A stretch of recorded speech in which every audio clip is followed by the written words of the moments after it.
Hello guys, good morning, good afternoon, good evening sa mga nanonood dyan na wala sa Pinas.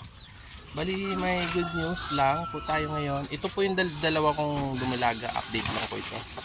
Yung isa na yon, hindi, yung isa, yung sa dulo, nanganak na siya.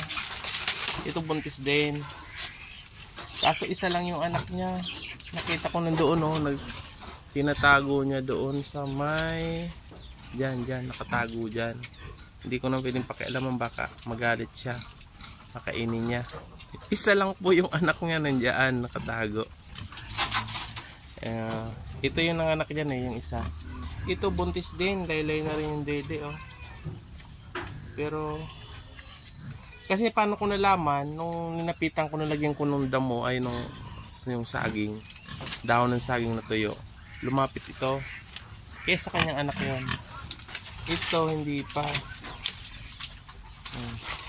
maputik. Di ko pa siya nila nalilipat. Plano ko pa naman ilipat ito sa hindi maputik, kaso nanganak na pala yung isa. Ito na lang isa na to, magana rin ang bulba niya. Baka manganak na rin to. Hindi ko alam kung kailan ito manganak.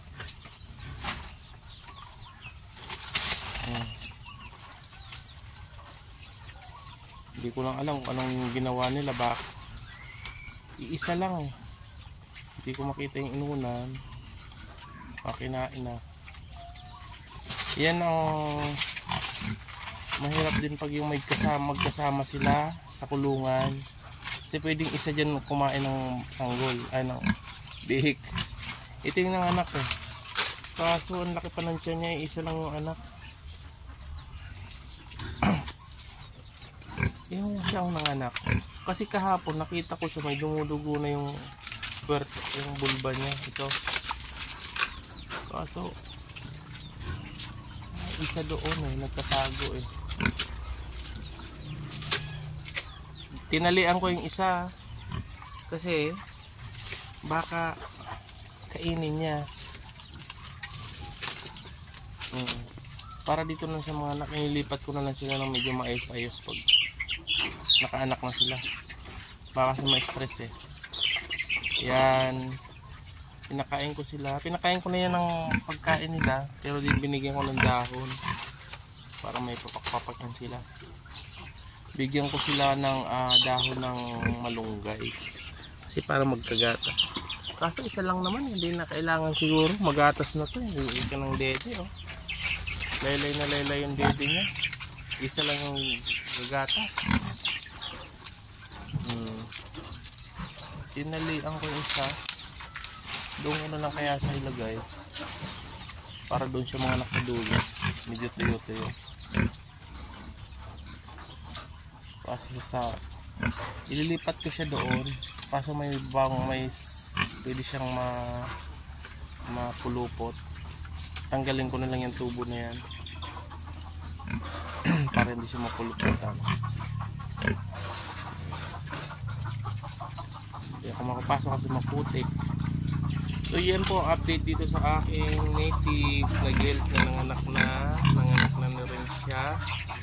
Baka next time marami na siyang anak, eh. Yung isa hindi pa nanganak, medyo maliit lang po kasi sila. Ito siguro mga 30 kilos lang ito. Yung isa mga 25 kilos lang.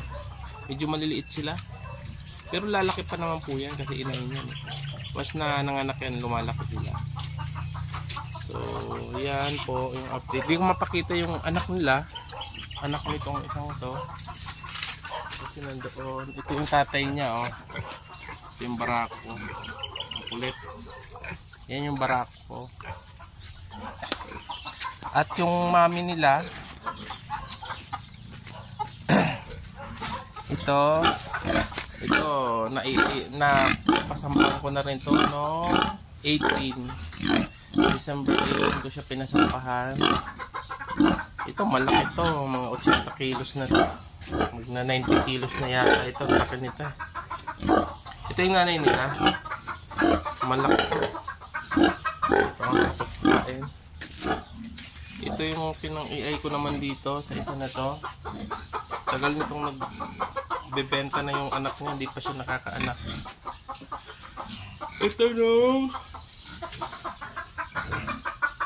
Ito naman 31. Ay ng 31. New Year. So, yan po muna ang aking update dito sa aking mga alagang native pig. Okay, God bless and mabuhay. Thank you for watching. Bye.